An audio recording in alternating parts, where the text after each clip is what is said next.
Hey, welcome to another video.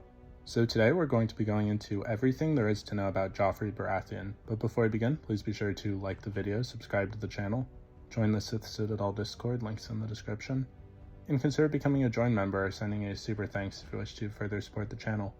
Otherwise, let's jump straight into it.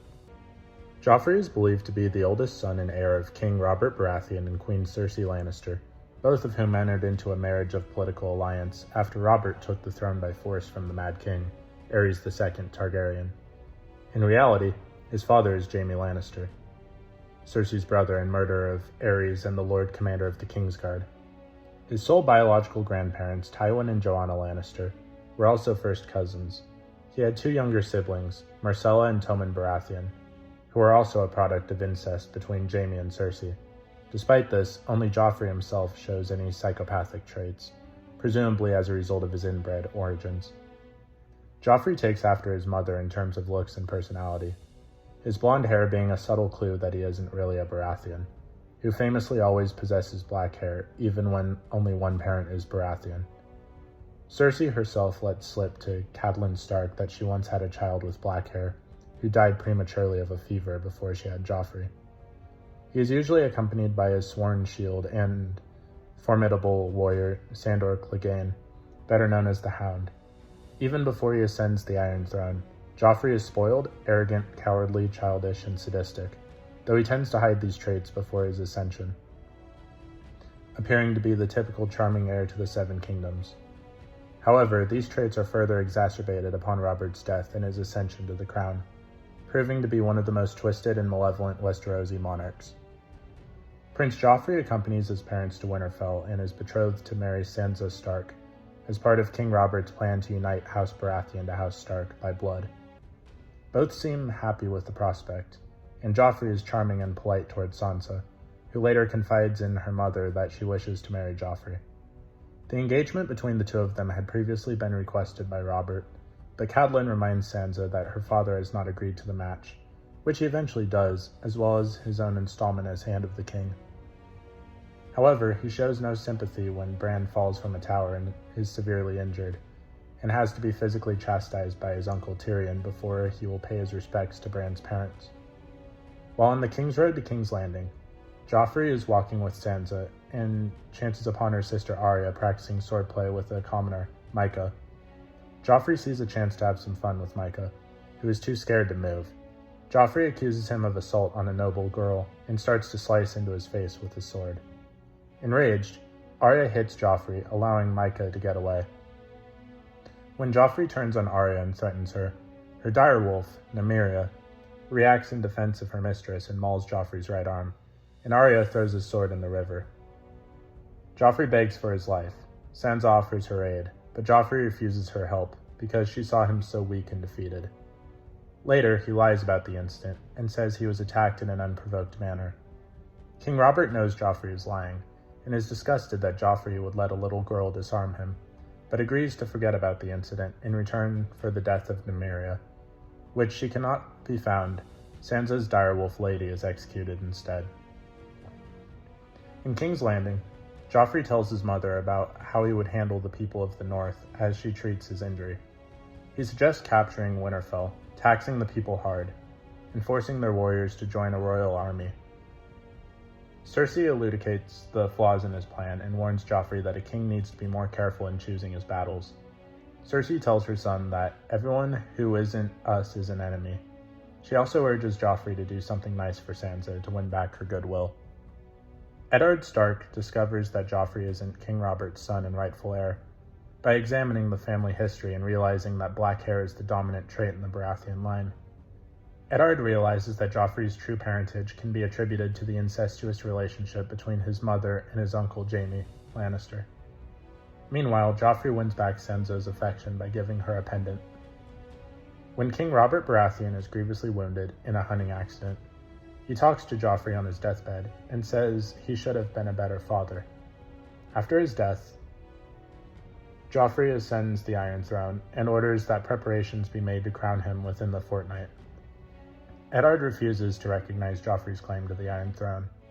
He presents a proclamation from Robert making him regent and protector of the realm to enforce his authority, but Cersei tears up the document. Eddard expects Lord Peter Baelish and Commander Janos Slynt of the City Watch to take Cersei and Joffrey prisoner, but is betrayed. Eddard is taken into custody, and his remaining guards and household are murdered. Sansa is taken captive as well, but Arya manages to escape into the city thanks to her dancing teacher Syrio Florel. Influenced by his mother, Joffrey dismisses Sir Barristan Selmy from the Kingsguard and names his uncle Jaime as the new Lord Commander. Barristan is shocked, as the Kingsguard are sworn to serve for life, and it is legally impossible to dismiss one of their members. Sir Barristan is further insulted by the members of the royal court and draws his sword, sneering that even in his present situation, he could still cut his way through all opposition. But after a tense moment throws the sword at the foot of the Iron Throne and tells the boy to melt it down and add it to the rest before storming out. Joffrey listens to Sansa's pleas for her father, and he agrees to show mercy to Lord Eddard if he admits treason and recants his claim that Joffrey has no right to the throne. Sansa assures him that he will. Joffrey is present at the Great Sept of Baelor for Eddard's public trial where, due to threats to Sansa's life, he confesses to treason and acknowledges Joffrey as the true king. Joffrey, playing to the crowd, reveals that his mother and his betrothed have both urged him to spare Eddard's life and exile him to the Wall. This deal had been worked out by Queen Cersei, Varys Grandmaster Pycelle, the High Septon, and Yoren, who was waiting in the crowd to take him into custody. Joffrey had been told to spare him, but surprises everyone by saying that his mother and betrothed have the weak hearts and constitutions of women, while he has no mercy for traitors. He orders Sir Ilan Payne to bring him Eddard's head. While this understandably horrifies Sansa, who vehemently begs for her father's life, it also horrifies both Cersei and the Small Council, as they know it will lead to another war. Cersei desperately begs for her son to reconsider his sentence, and Varys runs to the king as well. Joffrey refuses to listen, and Payne carries out the order, beheading Eddard with his own greatsword and causing Sansa to faint from shock. Joffrey's impetuous action causes the North to rise in outrage, with Ned's oldest son calling the banners and declaring war. Days later, Joffrey holds court. Marillion sings a song he wrote about King Robert and Queen Cersei, which includes lyrics saying that the boar may have disemboweled Robert, but the lion in his bed, the Lannister sigil is a lion, in case you didn't understand the reference, was the one who tore his balls off. Joffrey is displeased by the song, as it insults his parents.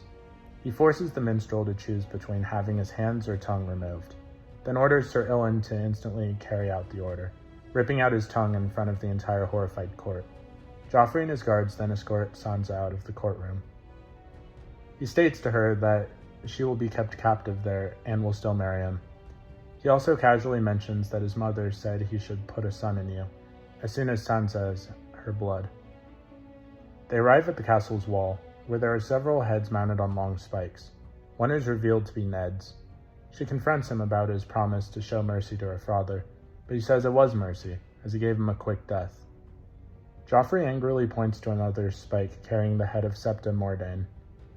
Then Joffrey forces her to look at the severed heads, and says he will give her Robb's head on a spike as well, if he were to be defeated by the Lannisters, prompting her to reply, "Or maybe he'll give me yours." Joffrey is infuriated, but restrains himself from striking her as he says, "Mother tells me a king should never strike his lady," so he simply calls on Sir Meryn Trant to strike her for him. And the knight slaps Sansa hard across the face twice with his armored gauntlet. Sansa notices how Joffrey is standing on the walkway over a steep drop to the stone courtyard below, and resolves to push him off while he is distracted, even though it would almost certainly mean her own death. The Hound realizes this and stops her right before she can push him, under the pretense of wiping the blood off her lip. He later asks Peter Baelish and Varys to begin his first small council meeting. Joffrey rules with cruelty and arrogant whims, while his grandfather Tywin Lannister fights in the War of the Five Kings to secure his hold on the Iron Throne. Joffrey celebrates his name day with a tournament and continues to torment the captive Sansa Stark, also naming Sir Dontos Hollard as his new fool as punishment for showing up drunk, although he would have had him executed if not for Sansa's intervention, whose claim that it was bad luck to execute a man on one's name day was supported by the Hound. He is perpetrated when his uncle Tyrion Lannister is made acting hand of the king. Rumors about his parentage began to circulate, and he confronts his mother, Queen Regent Cersei Lannister, with them. He asks her about King Robert Baratheon's bastard children, and she slaps him. He threatens her life and casually dismisses her before seating himself on the Iron Throne. He then arranges for a citywide massacre of the bastards, causing civil unrest in the capital. Tyrion responds by exiling Janos Slynt and installing Bronn as the replacement Lord Commander of the City Watch. Robb Stark continues to win victories against Joffrey Lannister's allies. Furious, Joffrey has Sansa Stark brought to the throne room.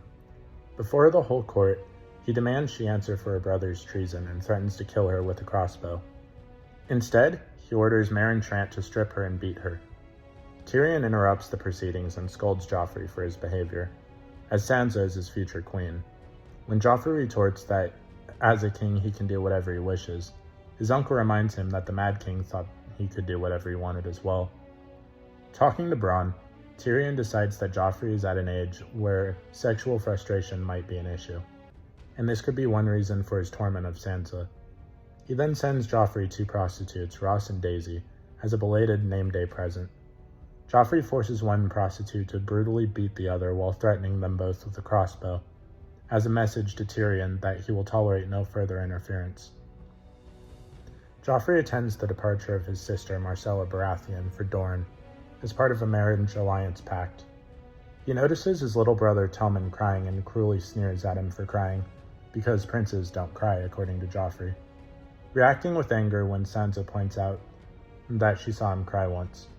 Joffrey is confronted by the populace as he makes his way back to the Red Keep, all of whom are starving and angry. One onlooker throws some cow dung at him. Joffrey responds by ordering the several hundred-strong crowd executed, triggering a city-wide riot. The guards are quickly overwhelmed by dozens of starving and desperate people, and Joffrey barely escapes the riot under the protection of his Kingsguard, City Watch, and Lannister soldiers. But then Tyrion publicly berates him for being a vicious idiot. When they realize Sansa has been lost in the chaos, Joffrey callously commands that she be left to the mob. Tyrion has to point out that if any harm comes to Sansa, then his uncle Jaime, a prisoner of the Starks, will be killed in retaliation. King Stannis Baratheon sails on King's Landing with a fleet of over 200 ships. Joffrey is determined to fight personally, scaring his mother. Cersei suspects that Tyrion is encouraging Joffrey and plots to blackmail him into ensuring Joffrey's safety by imprisoning his lover. Joffrey tours the city wall of the city with Tyrion and insists that he will kill Stannis himself. His bravado is undercut by his woeful lack of appreciation of the danger he is in. He stupidly suggests that they should be planning to assault Robb rather than defending their capital. Joffrey procures a new sword from the Battle of the Blackwater, naming it Heart-Eater. He forces Sansa to meet him in the throne room before going to the city walls, making her kiss the blade, and claiming that when he returns it will have Stannis' blood on it. Sansa carefully undermines his claim by questioning if he will fight in the vanguard. Joffrey is frustrated by not being made aware of Tyrion Lannister's plans to defend the city, and angrily threatens his uncle. The absence of the royal fleet frightens Joffrey. He is unnervingly pleased when Tyrion's wildfire explosion decimates Stannis' fleet. However, his courage wanes when he sees the size of the landing force that comes ashore. A sortie led by the Hound fails to drive the attackers back. The Hound then deserts his place on the Kingsguard rather than go back out. Joffrey is relieved when Sir Lancel Lannister tells him that the Queen had ordered him back to the Red Keep and ignores Tyrion, imploring him to stay and lead. His cowardly exit damages the morale of the men, but Tyrion is able to rally them into further sortie, protecting the gates from a battering ram. Tyrion is wounded during the fighting, but the battle is won and the arrival of the host of House Lannister and House Tyrell soldiers under the command of Lord Tywin Lannister. Joffrey rewards Tywin by naming him savior of the city. He also grants a favor to House Tyrell for their aid, and Sir Loras asks Joffrey to unite their houses in marriage. Joffrey balks at setting aside his betrothal to Sansa, but is easily convinced in a sham dialogue with his mother and courtiers and agrees to marry Margaery Tyrell. Sansa herself feigns sorrow, but can barely conceal her delight when out of sight. King Joffrey is passing through Flea Bottom in a heavily guarded palanquin. The riots in King's Landing recently occurred in this part of the city, ignited by him and his arrogance, and as such he is terrified of the small folk ripping him to pieces like what happened last time. His convoy suddenly stops moving because his betrothed, Margaery Tyrell, insists on interacting with the small folk and visiting an orphanage. Later that night, he has dinner with Margaery, her brother Loras, and his mother Cersei. Cersei tells Margaery that the king barely survived the recent riot, but Joffrey explains that they were not in any real danger. He also defends Margaery's actions, to Cersei's discomfort. While fitting clothes in his chambers, Cersei asks Joffrey what he thinks about Margaery, and he says the alliance with the Tyrells will help them defeat the Northern Rebellion. Cersei asks what he thinks about her personally, but Joffrey dismisses her questions. Later, Joffrey summons Margaery to his chambers. Joffrey is holding his new crossbow and asks why she failed to give Renly Baratheon a child. Margaery tells Joffrey that she doesn't believe Renly was interested in women. Joffrey says he is considering making homosexuality punished by death. He then demonstrates to Margaery how to use a crossbow. Joffrey, Margaery, Cersei, and Olenna Tyrell are visiting the Great Sept of Baelor, where the royal wedding will be held. Joffrey tells Margaery about the history of dead Targaryen kings, pointing out Aerion Targaryen in particular, and gleefully recalling how he thought drinking wildfire would turn him into a dragon. When they hear a crowd of small folk outside, Margaery suggests they greet them. Joffrey is reluctant, but has the doors opened. Joffrey and Margaery step outside to a happy, cheering crowd, while Cersei looks on angrily. When Cersei complains that Margaery manipulates her son, Tywin replies that he wishes Cersei could do so. She challenges her father to control his grandson. Tywin says that he will. However, Joffrey's authoritarian cruelty and malignancy is proven to be uncontrollable, since after Ross is caught spying on Lord Petyr Baelish, so Lord Petyr Baelish gives her to Joffrey, who brutally kills her in his chambers with his crossbow. Joffrey later summons Tywin to the throne room. Joffrey asks for a report of the small council meetings, and Tywin invites him to attend the small council meetings. Joffrey complains that Tywin holds the meetings in the Tower of the Hand, which requires him to climb many stairs. Joffrey squirms as Tywin approaches their throne, and Tywin tells him that he can be carried to the tower. Joffrey then asks for information on the rumors about Daenerys Targaryen and her dragons. Tywin confirms that the rumors are true, and Joffrey demands to know what is being done about it. Tywin tells him it is not his concern, and that he should leave such matters to his advisors. At the wedding of Tyrion Lannister and Sansa Stark, Joffrey escorts Sansa to the altar in place of her late father.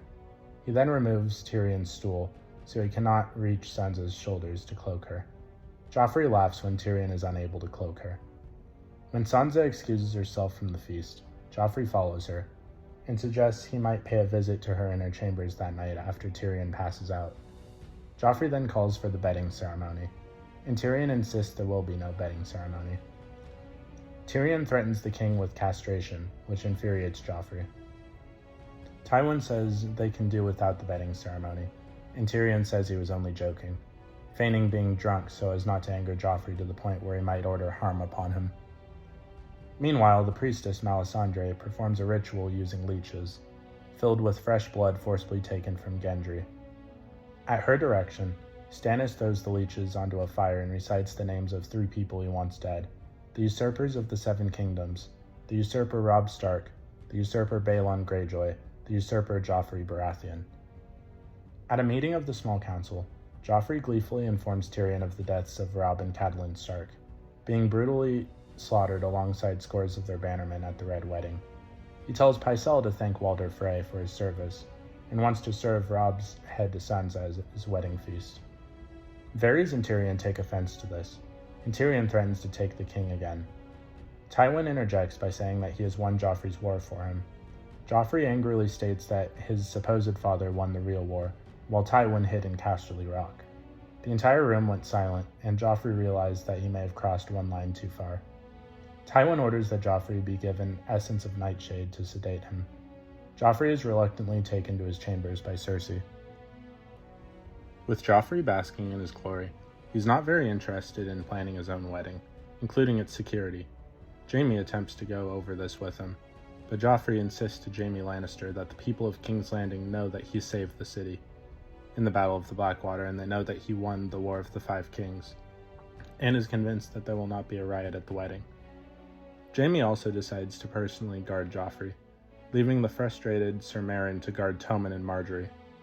Joffrey later chastises Jaime for his age and loss of his sword hand, remarking on his empty pages in the Book of Brothers. At a breakfast celebration on his wedding day, Joffrey receives various gifts. Among them, he is given a book by his uncle Tyrion and a Valyrian steel sword forged from Ned Stark's sword ice by his grandfather Tywin. Pleased with the gift, he promptly destroys the book with his new sword, to the horror of his guests. He says the sword needs a name. One guest suggests Widow's Wail, which gains Joffrey's approval, reminiscing that it will remind him of his execution of Eddard Stark. In the Sept of Baelor, at the Purple Wedding celebration, Joffrey and Margaery are wed. At the wedding feast, a band plays the Rains of Castamere, a song which was played at the Red Wedding as the signal for the massacre to begin. Joffrey throws money at them and tells them to go away.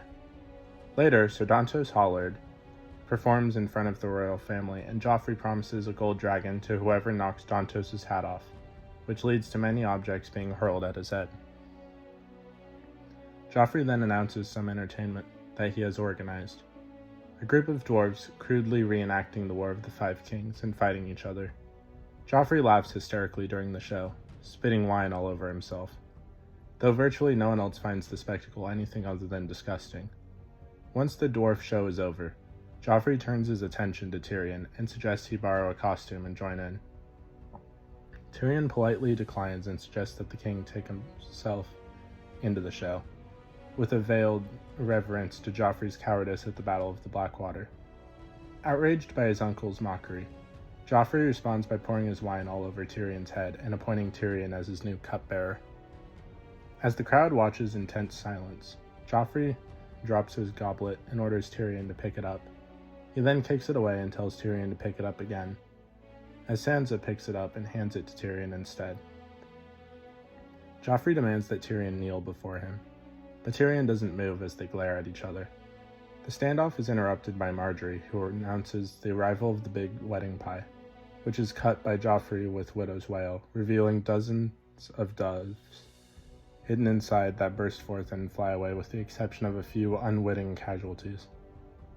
While Joffrey is eating his pie, he commands Tyrion to stay to bring him his wine. Tyrion does this and asks to leave, which Joffrey refuses. After drinking his wine, Joffrey begins choking. As he gasps for air, he staggers down from the high table and starts vomiting on the floor.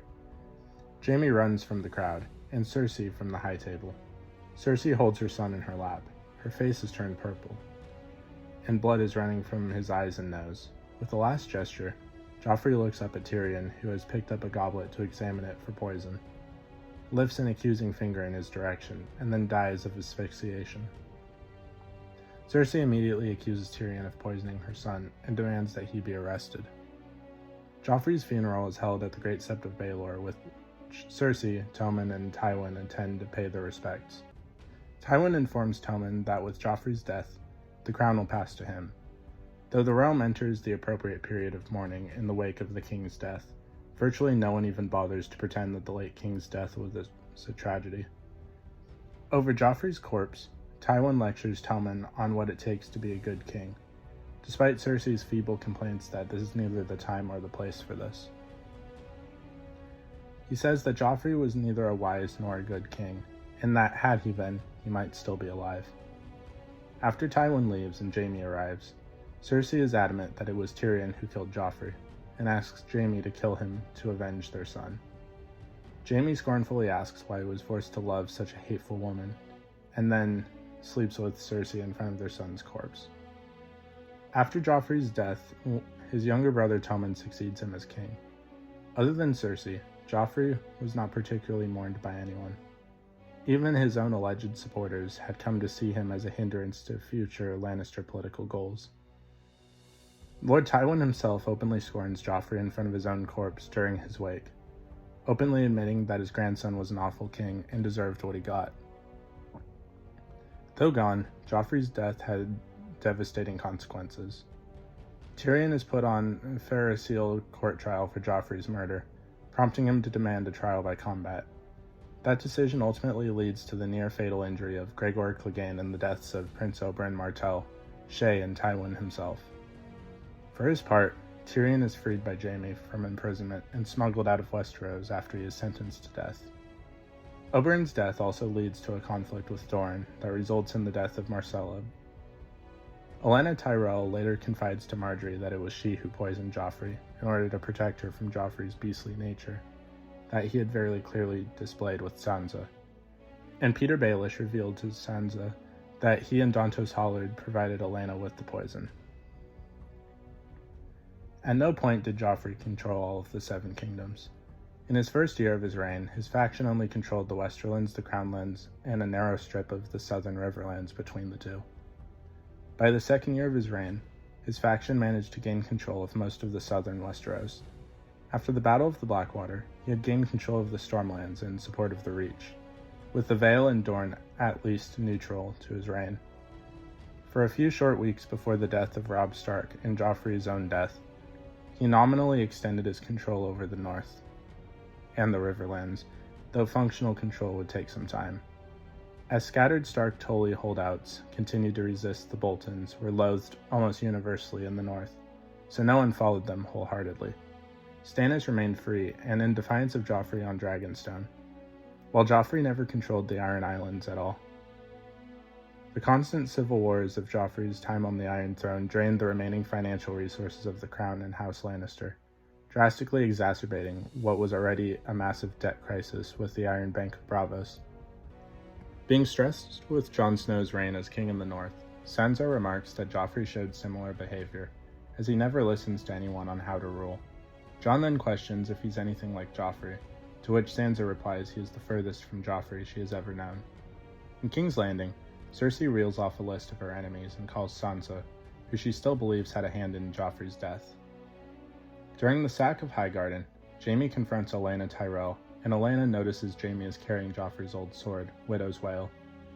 She later informs Jaime that it was her who murdered him, after she herself imbibes poison provided by Jaime. She remarks that she didn't know how vicious her murder of Joffrey would end up being, and to tell Cersei that it was her who did it. Arya enters Peter's chamber and rummages through his study and furniture. While searching through his mattress, she finds a scroll written by Sansa. This turns out to be the scroll that Sansa wrote to their late brother Robb Stark, urging him to bend the knee to King Joffrey Baratheon. Arya is unaware that Sansa had written the letter under duress from Queen Cersei in an attempt to save their father Eddard Stark. Jaime revealed to Cersei that Tyrion is innocent of Joffrey's murder, telling her Olenna Tyrell confessed to it. Cersei is dismissive, until Jaime points out Olenna had far more to gain from it than Tyrion. By removing Joffrey, she left Margaery free to marry the more pliable and easily influenced Tommen. Effectively, Olenna would have become the true ruler of the Seven Kingdoms behind the scenes, in the same way that their father Tywin Lannister became the true ruler of Westeros through his grandsons. In reality, Olenna merely sought to protect her granddaughter from Joffrey's beastly nature. The fact that Margaery would then wed the much nicer Tommen was a bonus. Feeling cheated of yet another vengeance, Cersei can barely contain her fury as she laments listening to Jaime, saying Olenna ought to have died screaming. Jaime says she is dead, nonetheless, along with the rest of her family, and that they will go the same way unless they are careful. Following the battle at Dragonstone, in which Daenerys Targaryen's second dragon Rhaegal is killed, Tyrion and Varys argue in the throne room about whether Daenerys or Jon Snow, whose claim is better and would be a better ruler. As Varys feels Daenerys has slowly started to become more ruthless and paranoid, and believes Jon, who shows no signs of succumbing to the Targaryen madness, could be the better person to rule. When Varys mentions that Jon is a man and therefore more appealing to the lords of Westeros, Tyrion counters that Joffrey was a man as well, implying that him being a man did not make him less of a bad ruler. Joffrey's reign also proved to be one of the reasons why the hereditary monarchy was abolished, as Tyrion alludes to his reign as a case study, arguing to Sansa how cruel sons of kings could be. Joffrey was a cruel, arrogant, stupid, and sadistic man who became the king of Westeros. His remorseless and tyrannical rule gained him comparisons to be called another Mad King, quite a feat given the depravity and madness of Aerys II Targaryen. Sadism and brutality were his chief weapons, and he smiled as he wielded them, indulging in the agony of his subjects and servants, for example, giving a man a choice between losing his hands or his tongue. Even the people who claimed to love were not free from his cruelty, as he delighted in the thoughts of serving Sansa Stark the head of her brother Robb at his wedding feast. having his knights beat her in front of the court to exert his authority, and much more. However, he was also incompetent, impulsive, petulant, and prone to rash outbursts of violence when angered, frightened, or slightly showing that he was a coward more than anything else. As Tyrion noted, the realms have been cursed with many a vicious and foolish king, but it was unique to be cursed with a vicious idiot in one body. Much like earlier Targaryen kings, it was suspected that Joffrey's sociopathic behavior was a result of his incestuous bloodline, though his sister and brother were of a kinder disposition. While sadism and cowardice came to define him, Joffrey was consumed by a megalomaniacal delusions of grandeur, even though his actions proved that he was unskilled in politics, warfare, or wisdom. Narcissism and his delusional fantasies made him capable of realizing his own shortcomings, defaulting to his royal authority when challenged and seeing dissent as defiance, making far more problems than he solved. He was convinced that he deserved praise and utter devotion from everyone around him because of his purported royal blood, even though at the start of the War of the Five Kings, most of the realm rose in rebellion against him, to the point that his faction had control of two kingdoms, the Westerlands and the Crownlands, including a narrow strip of the southern riverlands between them. Despite this, minimal standing and limited power, Joffrey's pathological arrogance, coupled with his family's backing, made him believe that he was and would be the greatest king in the history of the Seven Kingdoms. Combined with his unstable personality, Joffrey possessed a massive sense of entitlement, as well as having no impulse control thanks to his mother, Cersei. She spoiled and indulged Joffrey his entire life, almost never being able to refuse him and shielding him from consequences, inflating his already enormous ego. Cersei also outright told him that the world would be exactly what he wanted it to be, creating a kind of god-king complex within him. Moreover, his father figure, King Robert, was largely absent from his life and a terrible role model, with his constant drinking. Joffrey was deceitful, but showed even less tact than his mother, who had little to begin with. He was willing to take advantage of the trust that Sansa Stark initially placed in him, when she was blinded by fantasies of marrying her handsome prince. In general, however, Joffrey was too short-sighted and impatient to bother lying, often committing various atrocities in public without concern for the consequences, believing his authority as king gave him the right to do whatever he wished. Joffrey had precious little restraint emotionally, and would resort to petty, impractical, and childlike delights on violent degrees. For example, pouring wine over Tyrion's head, grinning at the brief duel between the Mountain and the Hound, or sneering while scarring Micah. In his deluded and remorseless view of the world, he would cling to any sadistic urge that came to mind, and never considered the long-term repercussions of his actions, thinking himself clever when he was a fool, not unlike his mother. His execution of Ned Stark was more than likely an impulsive decision for his own soul and personal enjoyment, than for the latter's supposed treason, and was a disastrous move that plunged the Seven Kingdoms into a full-on war. Joffrey's view on his own family, immediate and alleged both, was influenced by his own impulsiveness and self-absorption, and it is clear that he did not truly hold his family in high regards.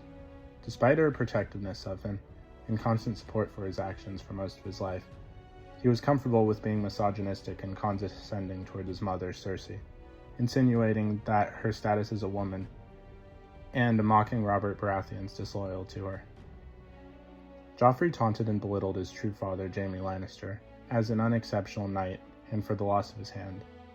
In addition, he apparently bullied and tormented Tommen and Myrcella their entire lives, never connecting with them in any way.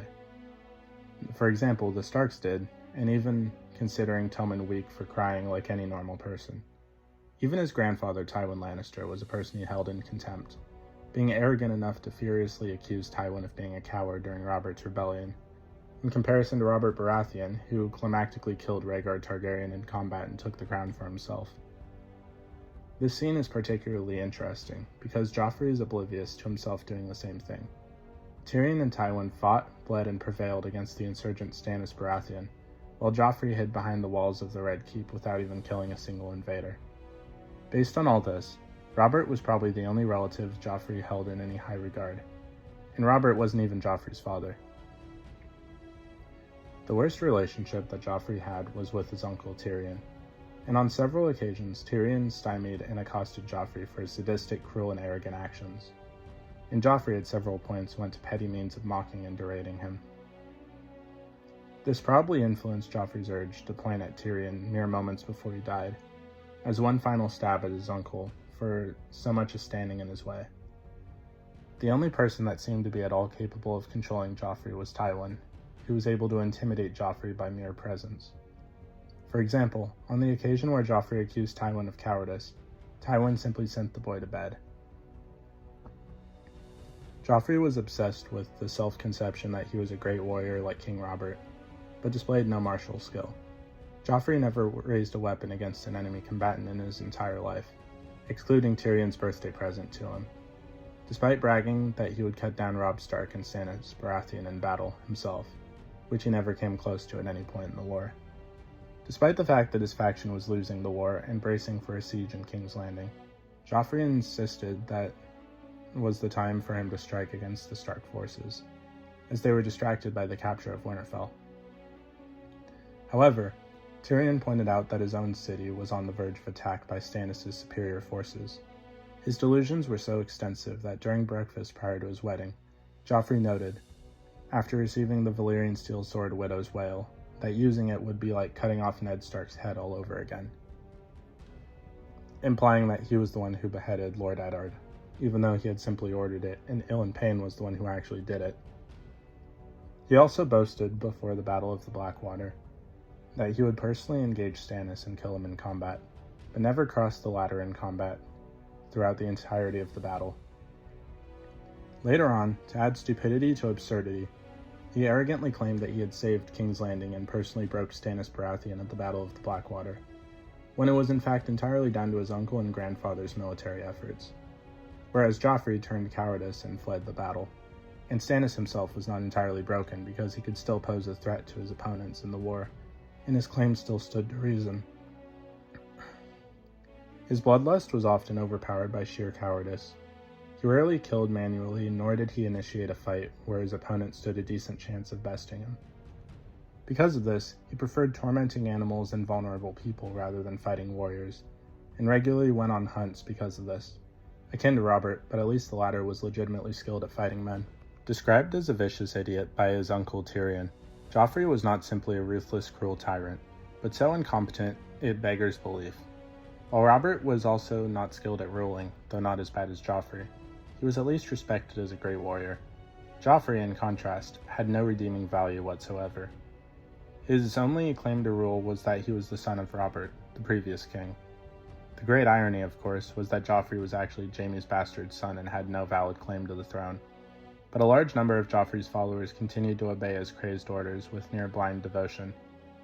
After hearing the rumors of his true parentage, Joffrey, out of spite and petulance, ordered that all of Robert's bastards be killed to make sure no one would challenge his claim as heir. As one would expect, his rashness backfired, and served to heighten suspicions when the people saw the atrocity that Joffrey committed by destroying the evidence of the truth. His legitimacy along with it. This is one of several occasions where Joffrey overextends himself, the other being when he apparently sends Sir Mandon Moore to kill Tyrion during the Battle of the Blackwater, ignoring two factors. Tyrion was leading Joffrey's men against Stannis when Joffrey abandoned the battle. Also, the Kingsguard, at least by reputation, only ever served major members of the royal family, among whom Joffrey is supreme, and his hatred of Tyrion is far too well known. Thus, Joffrey's actions are never properly calculated, and he never anticipates repercussions from them. Joffrey possesses all of the classical traits of narcissism.